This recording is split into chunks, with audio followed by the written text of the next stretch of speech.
EVM மிஷினை தடை செய்துவிட்டு வாக்கு சீட்டு முறையை கொண்டு வாருங்கள்.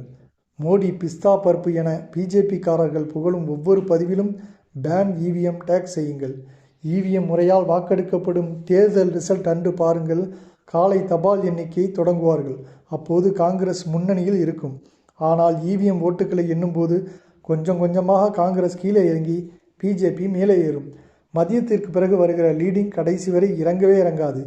ஊடகங்கள் மோடியின் செல்வாக்கு உயர்ந்து விட்டதாகவும் காங்கிரஸை மக்கள் நம்பவில்லை என்றும் இந்து வாக்கு வங்கி உயர்ந்திருப்பதாகவும் கதை கட்டுவார்கள். நன்றாக யோசித்து பாருங்கள்.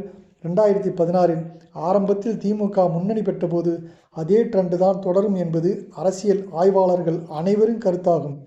ஆனால் 10 மணிக்கெல்லாம் ஜெயாவுக்கு மோடி வெற்றி வார்த்தை சொன்னது எப்படி? இதை விடுங்கள். இடைத்தேர்தலில் எடப்பாடி முதல்வராக நீடிக்க எத்தனை சீட்டுகள் கிடைத்தால் மெஜாரிட்டியுடன் ஆட்சியை தொடர முடியுமோ அத்தனை சீட்டுகள் மட்டும் கிடைத்தது யதார்த்தமா? 2019இல் தன் மகனுக்காக அமித்ஷாவையும் மோடியையும் சந்திக்கிறார் ஓபிஎஸ். தமிழ்நாட்டில் அத்தனை எம்பிக்களும் திமுக கூட்டணி வென்றபோது ஓபிஎஸ் மகன் மட்டும் வெற்றி பெற்றது ஏன் என கேள்வி உங்கள் மனதில் வந்ததா? கடந்த 2021 தமிழக சட்டமன்ற தேர்தலில் மக்கள் கடும் கோபத்தில் அதிமுக அரசு மீது இருக்கும்போது 67 தொகுதி வெற்றி பெற்றது எவ்வாறு?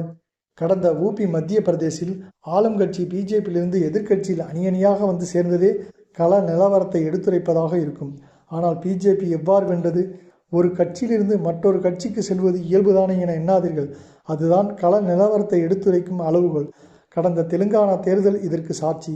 ஊபியிலும் ஆப்பிலும் ஆரம்பகட்ட தபால் வாக்குகள் எண்ணும்போது எதிர்க்கட்சிகளே முன்னணியில் இருந்தது. ஆனால் இவிஎம் வாக்குகளை எண்ணும்போது தான் பிஜேபி மேலே உயர்ந்தது. இவையெல்லாம் யதார்த்தமாக நடப்பதாக எண்ணினால் நம்மை விட அறிவிலிகள் வேறு யாரும் இல்லை. இன்று கூட தலைமை தேர்தல் அதிகாரியை தேர்ந்தெடுக்க பிரதமர், எதிர்க்கட்சி தலைவர், உயர்நீதிமன்ற நீதிபதி வேண்டும் என நீதிமன்றம் சொன்னபோது ஒப்புக்கொள்ளாமல் பிரதமரும் அவரின் அமைச்சரும் மற்றும் எதிர்க்கட்சி தலைவரும் என சட்டம் ஒன்றிய அரசு ஏற்றும் போதே இவர்களின் நேர்மையை தெரிந்து கொள்ளலாம். மோடிக்கு இன்றும் செல்வாக்கு இருக்கிறது என எண்ணினால் வாக்குச்சீட்டில் தேர்தல் வைக்கட்டுமே.